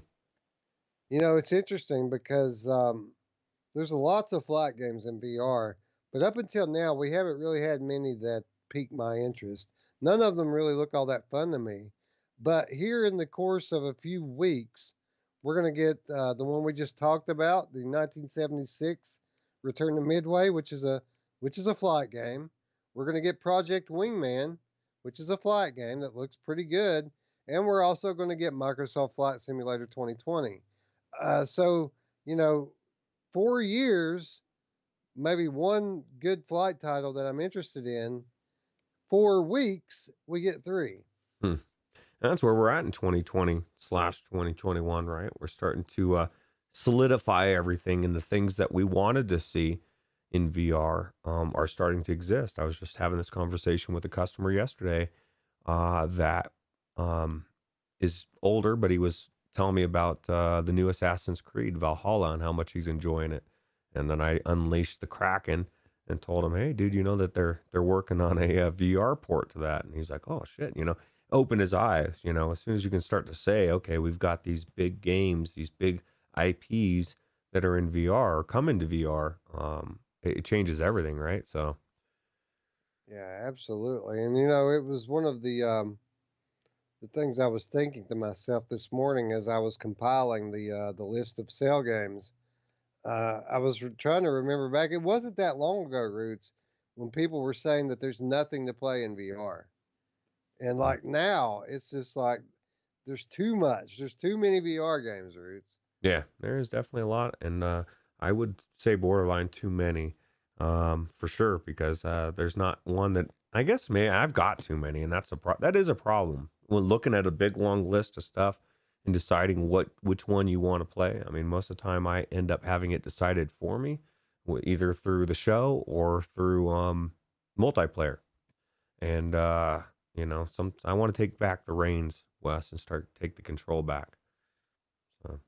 Yeah, well, I remember back before we started this channel when we were watching Anthony, we used to laugh when he would tell us about his policy that when you buy a game, you have to play it for X amount of time before you can buy another one. Remember that? Yeah. He had this policy where you can't buy the next game until you play this one. And we always used to laugh about that, but I certainly see The logic. the logic in it now, man. Yeah. Well, I'll tell you what, I still end up buying games and having them sit. There's something about having a gem, and one of the gems we're going to be talking about on the list of games for sale, Edge of Nowhere. Like I owned that for like 3-4 months. I don't even 6 months. Didn't even know what it was. And then one day just said, I'm going to check this out. And I was like, oh, my jaw dropped. I was like, oh, fuck, man. How has this game been in my library this long? And I haven't tried it. So knowing that there's probably another gem out there, I like that. I just need to find it. So, Edge of Nowhere was one of the very first PCVR titles I bought. It was part oh, of my wow. first purchase of PCVR, and I think it might have even been the first game that I finished in PCVR. That's good. You must have been blown away, especially coming from PlayStation, being like, oh my God, this is just so good. Not that. Yeah, it's incredible. And I like the dark and scary stuff anyway, and that game has it. So Yeah, that's good. one more title I want to highlight out this week. Pistol Whip 2089 update coming out this week from Cloudhead Games, also on December 1st. Ruuts, I haven't confirmed it yet, but I do think that this is going to be paid DLC. At least that was according to someone on Reddit. That's the only thing I can find on it either way. But it isn't surprising. This is a whole new story campaign and a whole new game mode. They've supported their title with free updates for a year. So I can't say that I really blame them for putting a premium on this one. The only question, Ruuts, is, and it's a big question, how much? So you're saying this is going to cost Pistol Whip? They haven't announced. I think that it's going to cost money. I think that this is going to be paid DLC. It's not confirmed, but I do believe that that's what the case is going to be here. Okay. Well, see, then I'm in a conundrum too, Wes, because I don't own the base game. I didn't like the base game enough to buy it. I was always using Alex's copy back in the day. So do I buy the game and the DLC, or do I just skip it altogether? Because it's just one of those games that I could never go back into again and I'd be okay. Not that it's not good. It just is what it is, It hurts. Yeah. Yeah, it hurts. It's work. It hurts to play it. It's work, and Ruuts is lazy. But yeah, no, so that's the conundrum I would, okay, say it's $24. Could get it 20 today. And then maybe the DLC's $10, $20. I got to invest 40 to $50 to get the game. This version, I don't know that I do it. For me anyway. But I guess. Yeah, well, hopefully the DLC won't cost that much. Hopefully they'll keep it down to $5. Hopefully. Yeah. But only time will tell. We're not going to have to wait that long because Tuesday, this update is scheduled to drop. Wow. So let me ask the chat in the comments out there, the people in the comments, who is excited? Like, I'm sure there's people out there that like, this is your jam, dude. Like I know Jarillo's really into this game, or he was, I think. Maybe you're like, I don't know what you're talking about, Ruuts. So this is a must-have, dude. You have to own Pistol Whip. I'm looking forward to this DLC more than anything. Because it's not. I mean, it's a good game. There's got to be people out there that are really psyched about this. So. Yeah, absolutely, and I agree. I'm sure that there are people. I mean, This is kind of what I wanted from Pistol Whip to begin with. So I do want to check it out. I don't see myself dropping $10 or $15 to pick it up, but $5, sure. I'll check it out for that. Yeah. Well, I'd see $10 to $15 would be expensive considering the base game was 25. I think five to 10 would be, of course, who knows how much work it is, and we're underselling their work. So, but yeah, Factory Life says I like the game, but it kills my legs. Exactly. The same here. Like I like playing it, and that's the problem. I like playing it. When I get started, I don't want to stop, and then the next day, for the next week, you're feeling it every time you stand up. I wish and of course this is a rhythm game, so it wouldn't make as much sense from this standpoint, but I wish they had a mode that I could check on there that just made everything random. Like everybody, all the shit popping up random. I don't You know, like after I've played through the same level 3, 4, 5, 6 times, I know exactly where everybody's spawning, and I'm you know, it just becomes routine. I want to go through, and maybe this is exactly how this mode is, to where the robots could be anywhere, bro. You need to keep your eyes open. You know, you're not just looking for that same spot where they're gonna appear. Um, you know that, but that's the rhythm part of it. You kind of need to know where they're at. So I'm torn, Wes. Yeah, well, that's the thing, right? It's kind of hard to randomize a rhythm game, Yeah, but I mean, I guess they could. I mean, they couldn't make it. It'd be hard for them to make it completely random, but they could have various different scenarios. So, like when you're going through a part of the map, there could be like one of four different sequences that play out in each spot, right? So you never know exactly which one you're going to get. yeah. I think it's just for me. It's just the sameness, but you know, it shouldn't bother me any more than Audica or Beat Saber. I mean, the tracks don't change. Whoa, So, Roots, we're on TV. oh, We're on TV, bro. hey, what's up? Hey, well, I'll tell you what, man. I'm always good to be on a Tags TV. So I'll take it. Yeah, absolutely. I'll take it. I'm quite grateful to be on TV Roots. It's given us everything that all the essentials here. Well, it's given us a good life. Yeah, yeah, absolutely. Anyway, that brings us to our next reminder this week and each week, and that is our wish list, where we ask each and every one of you to please join us right now in real time as we do our part to support the developers by taking just a moment to wish list one of the awesome games that we have talked about today. Or it could be a game that we haven't even mentioned today, just something else that you have on your mind. But by wish listing these games, we really help out the developers by raising the profile of their titles on the various stores, as well as by helping them gauge the interest of the public in general. So we ask you again, please, while you're at your computer, just a few clicks here to help support the developers that bring us the games that we love. So, Roots, what's it going to be today, bro? What are we going to wish list today? I'm wish listing Wheelchair Simulator and oh wait, it's not Awaken and 1976. Actually, I think I've already got Crunch Element on there. But those are both two solid ones, right? Yeah, absolutely. That was kind of where I was going with it too. I think Awaken's already on my wish list, but 1976, that's the one that's going on there today because I know I have not wish listed that one yet. I'm shocked too, Wes, and I blame the developer because at some point maybe it's his fault or their fault, but I don't have Crunch Element on my wish list either. So I'm assuming the last time we talked about it, it wasn't available, or maybe. So it's on there now. For sure. Crunch Element, I don't know, man. It's weird because again, it's been out for a while, but this game comes and then it disappears, and then it comes back. So I don't know. I don't know how long it's been up on Steam. You're right. It could be something that just went up recently. Yeah, because there's many times we go to wish list something. It's kind of why one of the reasons why you decided that this would be a good thing for the show, and I agree. Is like sometimes you forget about these things, or we've checked one time and it wasn't there, and now it is there, and it's just good to let them know. And also, I want to know when it's on sale. People forget about that as well. I get notifications all the time. They're saying, "Hey, this game's on sale." I would have never known if I didn't A, watch Virtual Strangers, and B, check for sales and wish list them. So Yeah, absolutely. So, yeah, you're right. It actually has came in handy quite a few times now since we started doing this because I get emails all the time, uh, letting me know that the title that I actually was interested in is on sale.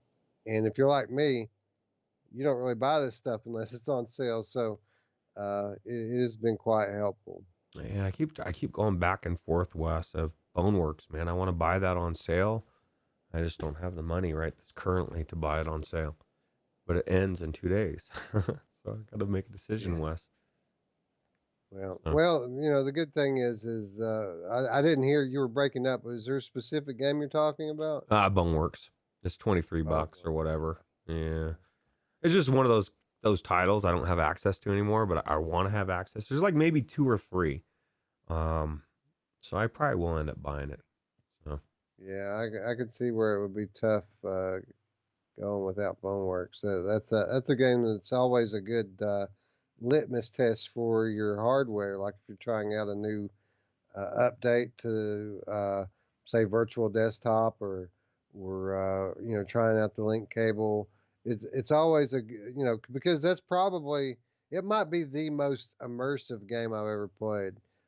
Crystal clear visuals, great directional sound, and we all know about the physics. Um, so yeah, it's just I must get own. it. You got to own it. So Yeah, absolutely. Anyway, with the wish list behind us, Roots, we finally made it to free stuff and killer deals.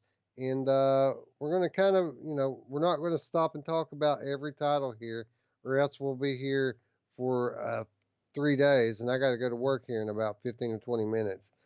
So we're going to take a brisk pace and walk through the free stuff and killer deals. Um, of course, we'll try to keep an eye on the chat. So if any of you have any questions about any of these titles, feel free to throw them in the chat. Again, a reminder: if anybody's looking for any kind of deals on the upgrades for their hardware, throw those questions up in the chat as well. Tag me so I can see it, and I'll tell you where the deal's at. Gamertag VR and Paradise Decay both saying that they think I would dig Propagation VR, and I did sell that. It's a free title. We talked about it here about a month ago on the program. It does look cool. No, I have not tried it out yet, but it's certainly on my list. I downloaded it. I have not tried it yet either. So Drew, we are going to talk about those titles when we get to the Oculus Link portion. So stay tuned. Again, for those of you watching this after the fact, if you're wondering about any of these titles or you need any hardware deals, hit us up again in the Discord invitation in the description below, and we'll give you some help. But we're going to start off this free stuff and killer deals as we always do by giving your PlayStation Plus reminder for the month of November. You can have Middle Earth: Shadow of War, Hollow Knight: The Void Heart Edition, and for those of you out there who have a PlayStation 5, you can get Bug Snacks. All of these still available for just a couple more days. If you haven't claimed them, do it now. The games are changing over on Tuesday. oh, Paradise Decay says that you can stay live an extra 30 minutes. Just take your X-Wing to work and you get there in about 18 parsecs. Yeah, So, I would do that, but I would be too tempted to shoot a couple of proton torpedoes into the place and blow it up. oh So yeah, you'd be like, what happened, dude? well, I just got it right in there, man. Blew the whole thing up. yeah. Well, trust me, we've smuggled out the blueprints Roots and got them to the rebel forces. So it's going to go down any day now. Oh, well, that sounds awesome. Gamertag says, get Boneworks and he'll give me half the money. Ooh, that sounds like a good deal. That's a done deal, bro. Hey, there you go, man. Yeah. That's talk about spreading the holiday cheer, bro. That's paying it forward right Yeah. there. Yeah. Sounds good. Absolutely. All right. So PSVR. There is a ton of great PSVR deals here, but let me just remind those of you who have been with us for a while and inform those of you who maybe are new to the channel how we do free stuff and killer deals. I don't ever mention the same sale 2 weeks in a row. All right. So if something was on sale last week and we mentioned it on the program, I'm not going to bring it up again this week. I don't want to be repetitive like that. So, such is the case here with the PlayStation VR sale. Literally, all of my favorite PlayStation VR games are on some of the best prices I've ever seen them. But with that said, we went through all of them last week. So, I'm not going to repeat it. I will say that that sale is still going on. If you're interested in exactly what titles are on sale and don't want to go look at the website, you can just scroll back to last week's Virtual Strangers 85, and we have a segment where we're detailing these. But titles like Astrobot, Farpoint, Until Dawn, Rush of Blood, Here They Lie, Resident Evil 7, all of the best PSVR games are on crazy low prices right now.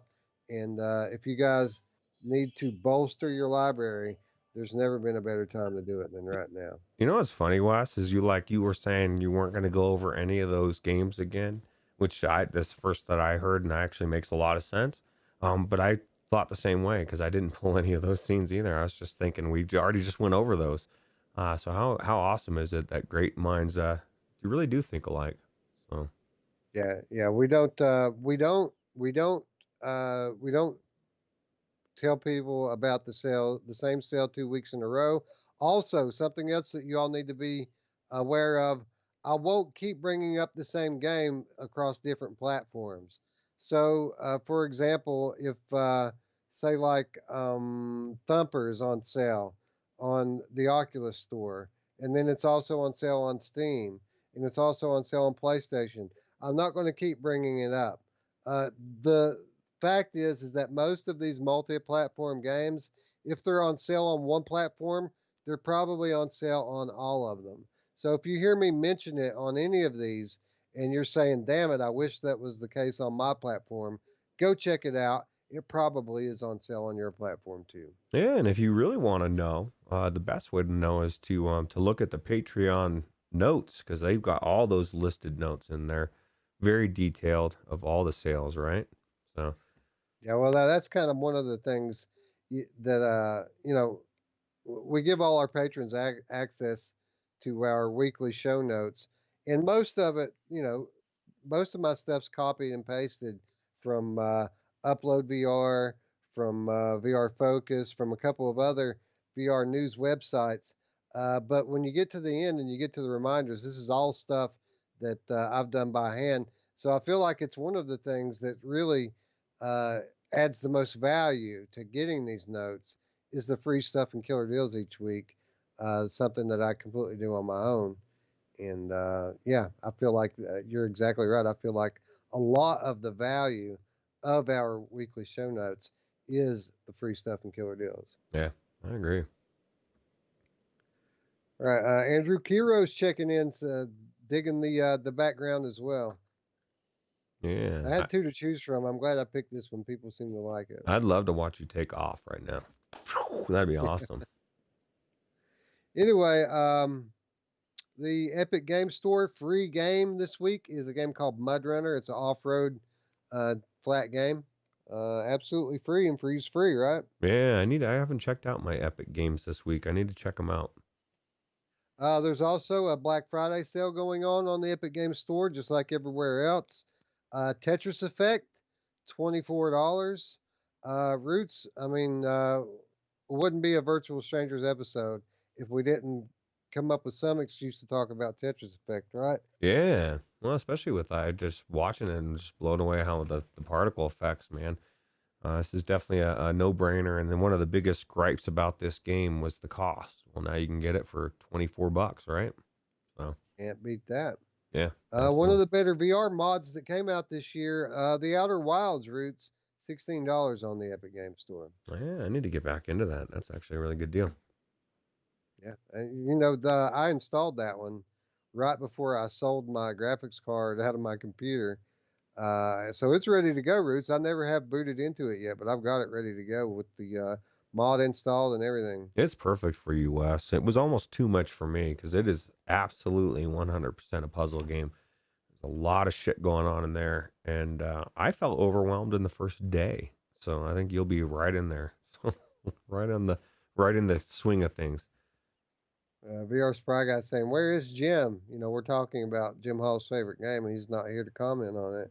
I haven't seen him for over a week or maybe 2 weeks. I don't know. I don't know what's going on with Jim. Hope he's okay. I've talked to him a couple of times, trying to help him Christmas shop, trying to help him get the deal, bro. I just figure I must have snapped at him in multiplayer or something because he's just disappearing. It's possible. Probably. Yeah, probably. Yeah. Shiz happens, Roots. I get very serious about my multiplayer sometimes, especially if I feel comfortable with that person. I try to tell people that, like, if I'm shorter with you than I am with a stranger, that's a good thing. That means I consider you closer than a stranger. You know, so I try. Yeah, absolutely. Nito Burrito, I don't think I'm willing to pay more than $10 for Tetris. Dude, this isn't just Tetris, and that's Mhm. all I'm going to say about it. This is not just Tetris. Yeah, well, $24, man, and if you have that $10 coupon still, you could get it for $14. Or does it have I think the coupons are expired, Oh man. I god. went in and I put something in my cart last night to see if it popped up. Nothing there. So, Son of a bitch. uh, I used yeah, mine. So I'm good. absolutely. Trover Saves the Universe. Probably the funniest game I've ever played, Roots. $18. Yeah. Well, I'll tell you what, it's definitely one of my favorite games, and it definitely has a better implementation of a jetpack than Star Wars Galaxy, Tales from the Galaxy. In my opinion, that the chair is better in this game than the jetpack chair that they try to say is a They're jetpack. very similar, but the chair does get a little higher, I think. Yeah, you get to go up a couple spots and swivel around. That's what's cool. This game actually is one of the best platformers. I mean, if even if you take aside the story, you take aside the commentary and the wit, it just feels good. It's a good game. So All right, so we're coming down to it here. We're going to pick it up. Anything we mention here, really, we should just give it a line and move on because I really do want to get through all of these, and there's a lot. Journey Routes, one of the best, if not the best, Vorpex experience I've ever had. $10. that's a good deal. It's amazing. Beautiful game too, right? Yeah, yeah, dude. It was really fun, man. And I had a special moment with somebody else, and we've actually talked after, and it was cool. So, Absolutely. Operencia, The Stolen Sun, just came to VR. A classic RPG, $15. yeah, it's a good deal.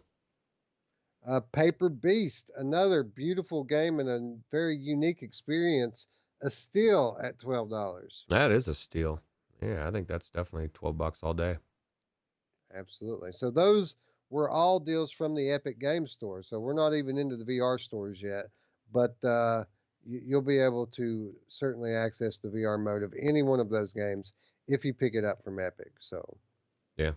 yes, yes, Drew. Yes, we're getting there, bro. That'll be in the Oculus link section, coming right up. First, we're going to talk about Oculus Quest. Roots virtual desktop, kind of a must-have for anybody who has a Quest, right? $16. Yeah, even if you're not going to try to wirelessly stream it, it's a really good program to watch videos in 3D especially. So, Yeah, absolutely. I mean, if you want to play wireless, you've got to have it, and plus, it's just cool to be able to access your desktop in general. yeah, yeah, that's true. Even if you're I mean, you could a lot of people forget about flat games. It's a great way to play flat games in VR.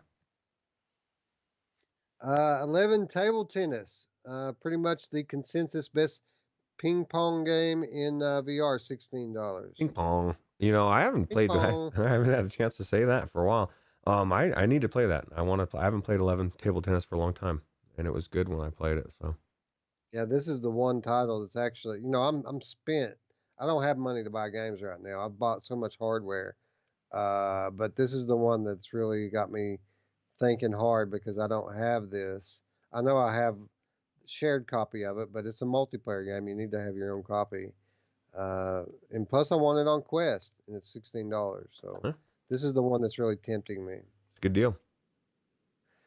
In Death Unchained, we already mentioned it as being one of the best games on Oculus Quest. $24. It's a new game. Uh, I can't recommend it enough. Yeah, $24 is a steal. Agreed. The Climb, a game that is absolutely beautiful. Cross-buy title. This game was $40 forever, Roots. It's $20 today. I was just about to say, there's a couple titles out there that have been 40 forever. And this is also cross-platform or cross-buy, right? So you can have it on both platforms if you do have the link one. So Death Horizon Reloaded just added co-op mode, Roots. So if any of you out there are getting tired of playing Arizona Sunshine, but love blowing up zombies' heads, $14 is all you gotta pay for this one. Yeah, it's a good deal. It's a good comparison too. Very, very Arizona Sunshine-esque. If you've played through that game and you want more, that's a good game for it. Absolutely. Lies Beneath, we already talked about. One of the very best horror games in VR. Certainly one of the very best. And another cross-buy title, Roots, $21. That's worth it all day long, for sure.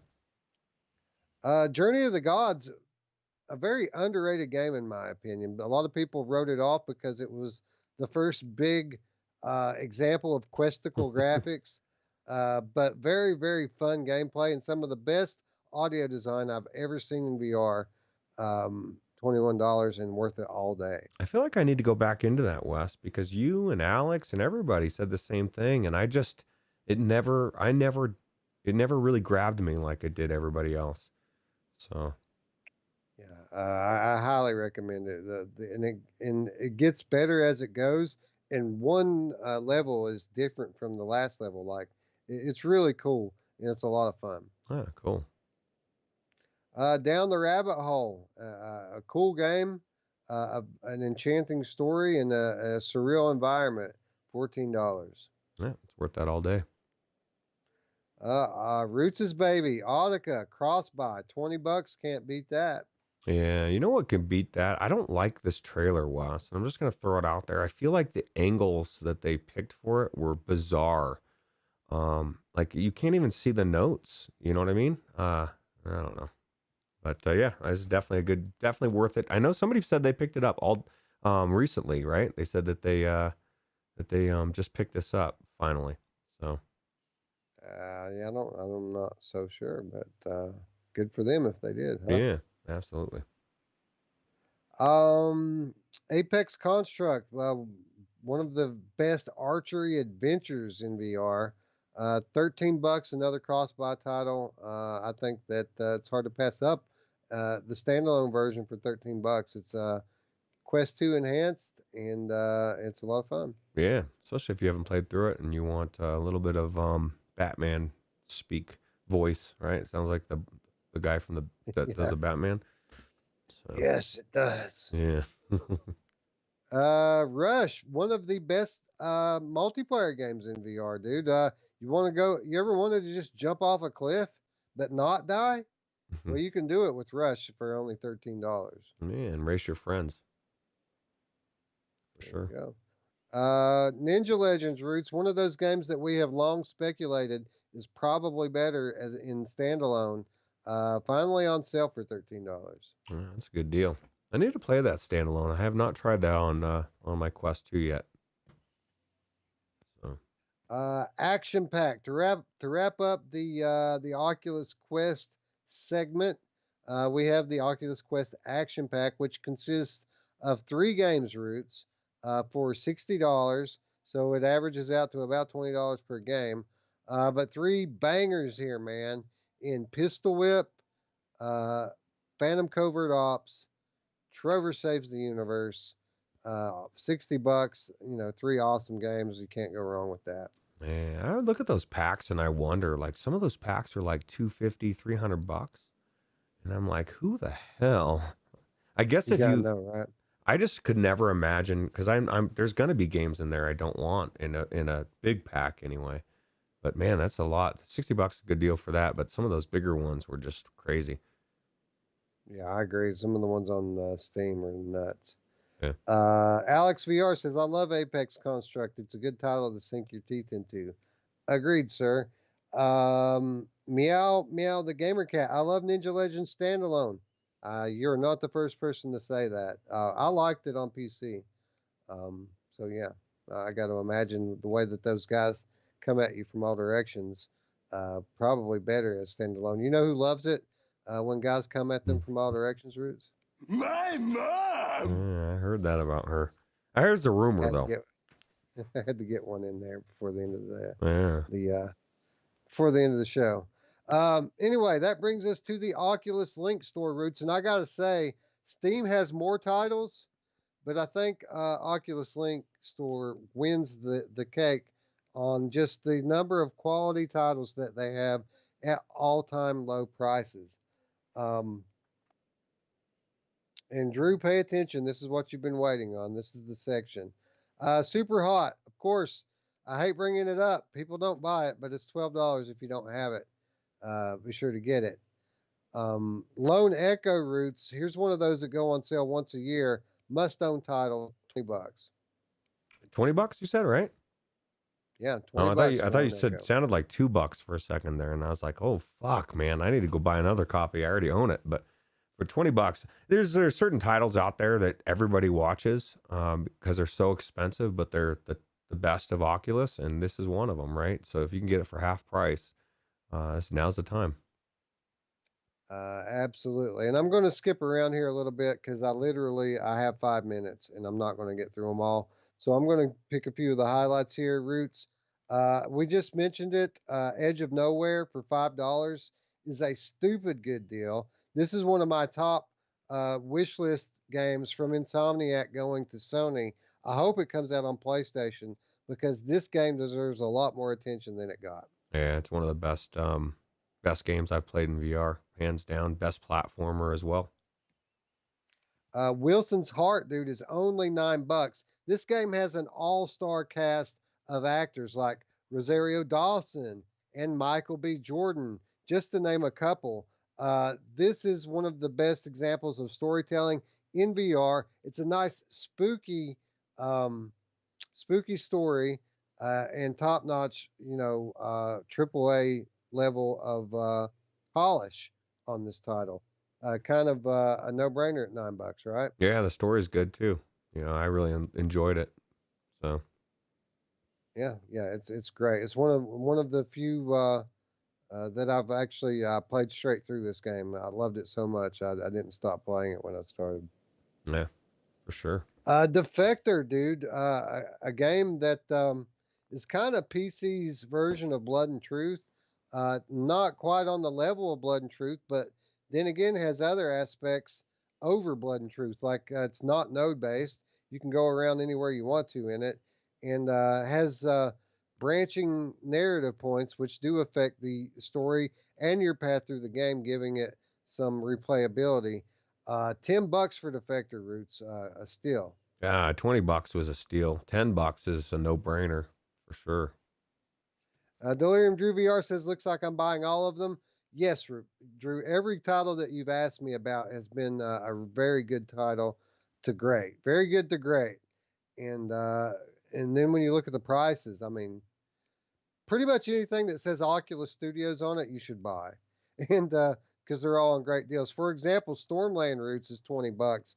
Have we seen Stormland go on sale yet? I don't think so. And somebody was just telling me they just picked it up for the first time. I think it was Eric Masher, 5, and picked up a couple of other games to Edge of Nowhere before I had already just told him how good it was before it went on sale. And I think he might have picked it up before it was $5, but I'm not sure. If so, I feel sorry, Eric. Return that shit and then buy it back. So. Yeah, absolutely. I'm going to mention Guns and Stories Bulletproof again, just because it's such a good title for newbies and it's so cheap at $3. I put my dad into this title, Roots, and he had a blast. Oh, I bet. That's such a good. I enjoyed the story. I enjoyed. It was actually somewhat difficult and it was different. I really enjoyed my time in that game. Really quick, just reading off the list here. Zing the Land Beyond, $10. Stupid cheap. A Paranormal Activity, The Lost Soul, $6. Oh wow. Freediver, Triton Down, $4. And Roots Shadow Point, another big title from Oculus Studios, $10. I mean, bargain basement price for that one. Yeah, that's a good deal. Patrick Stewart. So. Path of the Warrior, a very fun co-op beat 'em up game, is $10. Okay. That's a good deal. Transference, Roots. I mean, shit, dude. This is $5. And for those of you wondering if Transference is any good, this game came out in like 3 years ago, back when $20 was a AAA VR game. This game came out for $30, and it's a 2 to 3 hour experience, and I was happy to pay $30 at the time for it. It's $5. It's a crazy great deal. Yeah, that's a steal. $5. Uh, Phantom Covert Ops, $21. Cross buy. Pick that one up as well. Yeah. Jupiter Grod, one of the sleeper titles of 2020, still at $13. Yeah, that's a really good deal. And I think that's all the big highlights that I want to point out on the Oculus Link store. Really quickly, just to grab a few out of the Steam store right before we sign off. Half-Life Alyx, $45. Boneworks, $24. Dirt Rally 2, $6. Fallout 4 VR is $15. There's a list here a mile long. I don't have time to get through them.